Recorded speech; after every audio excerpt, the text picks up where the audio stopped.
Let's talk about our own. Another not too pleasant one. It's a story about Coach Stephen Keshi. Yeah. Nothing has been resolved yet. Nothing yet. Yeah, nothing yet. And, you know, it was actually given, after his contract expired at the World Cup, he was told to actually tinker the Super Eagles. The two, He said, I'm coming back for these 2 games. Yes, and he came back. 2 games over now. Over now. I don't know. And, NFF yet to speak with all the problems still rocking. Do we have a coach, Kunle? We don't have a coach. We don't have a coach as we speak right now. And even the people at the NFF knows that we don't have a coach. And we are on the verge of our chances of playing at the next African Cup of Nations is hanging by a thread. Slim to none, actually. Absolutely, absolutely. So I think it's really very important. Though the NFF have actually, drawn their roadmap towards the forthcoming election. I think we have to wait till after the election. You have a feeling that... Because the election will take place on the 30th of September. You have a feeling that everything will still be like this until after that election. And I think it shouldn't be like that. Well, let's also talk about another not too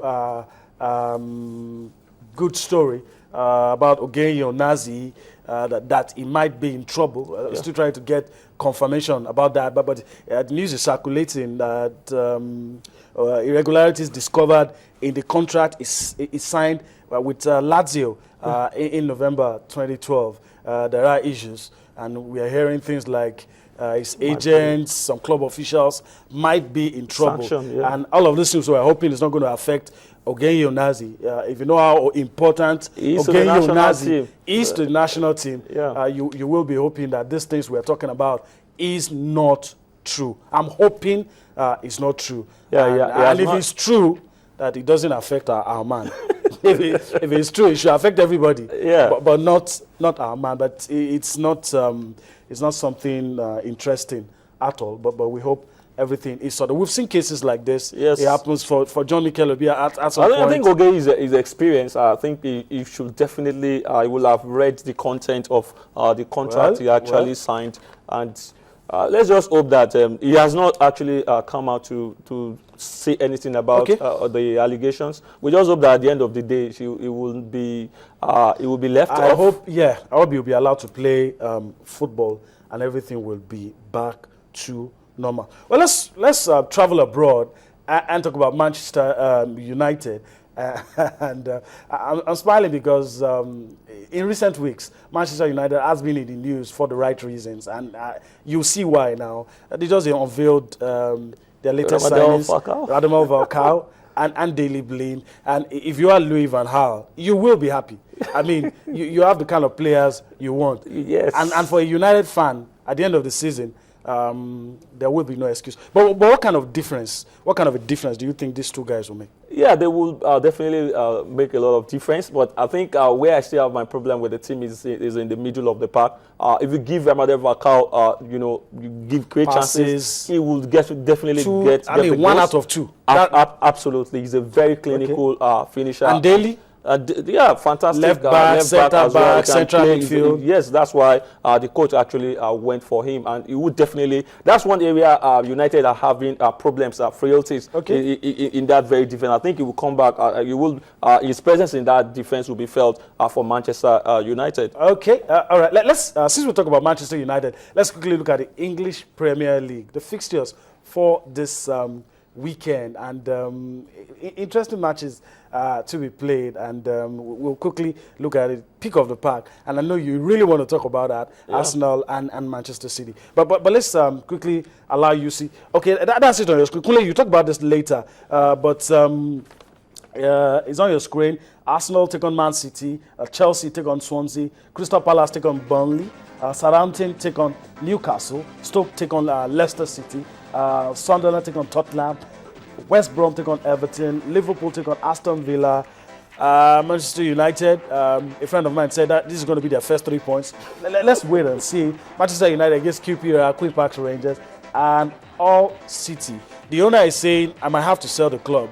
You have not allowed me to change the name. Well, I'll sell anyway. Okay, Hull City take on West Ham. Quickly, 1 minute. Arsenal Man City. Yeah, Forget the fact that you love one of the clubs. Yes, but quickly. Absolutely. Both teams will actually want to bounce back from their disappointing start at the English Premier League. Yeah, you remember City lost to Stoke City at the Etihad Stadium, while Arsenal were uninspiring in their game against Leicester City. And remember that the first time both teams met, that's like the Community Shield, the Arsenal team actually went. Are you saying that will count for No, something? it will definitely not count this time around, because the City team have all the complement of all their players. I think it's really going to be very tough. They have the strongest squad. Yes, when both teams met at the Arsenal Stadium, they actually played out a 1-1 draw.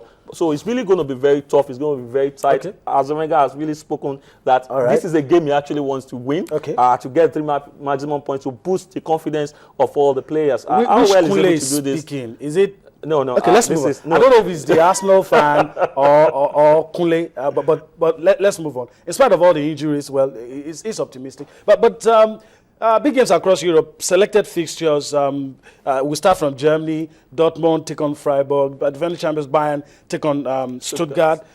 In France, Reims will take on Paris, the French money bags. That's Paris Saint-Germain. Of course, Lille with our own Vincent Enyama. I hope he has all his problems sorted out now. We'll take on Nantes.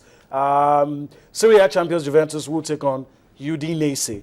Used to be a former club of Cristiano Bodo. Yeah. Okay. Parma will take on, well, some say rejuvenated AC Milan under Filippo Inzaghi, but we'll wait.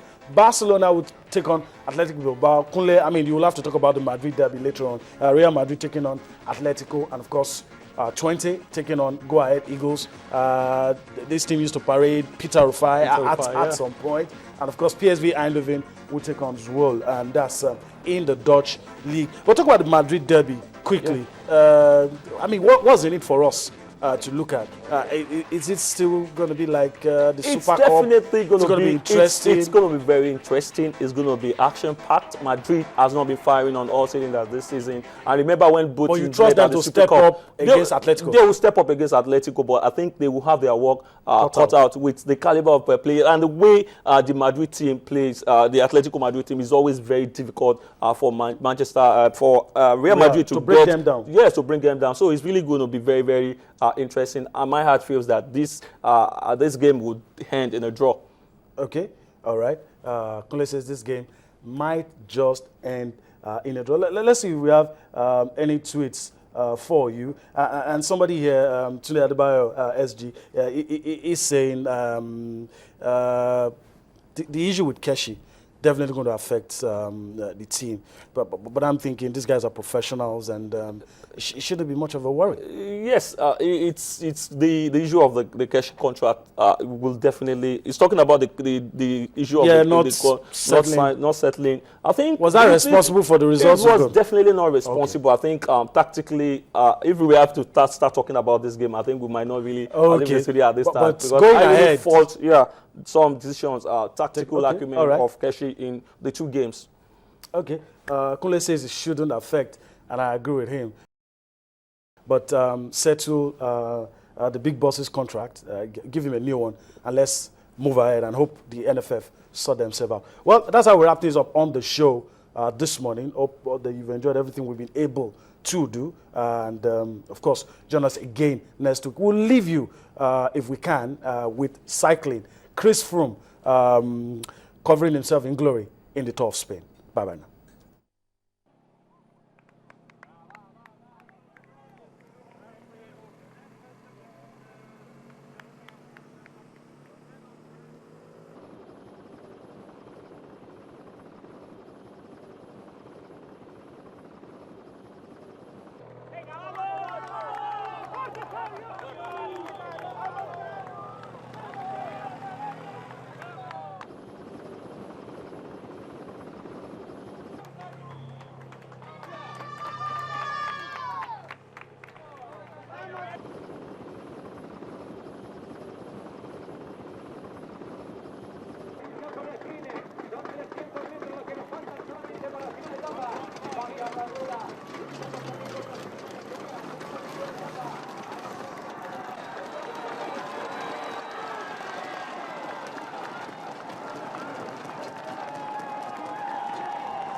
Muchas gracias a Cofis. Tenemos que ubicar con el trabajo. La clasificación por escuadra. 10 minutos comenzamos esta clausura, este epílogo a una etapa espectacular de tiempo a un rey.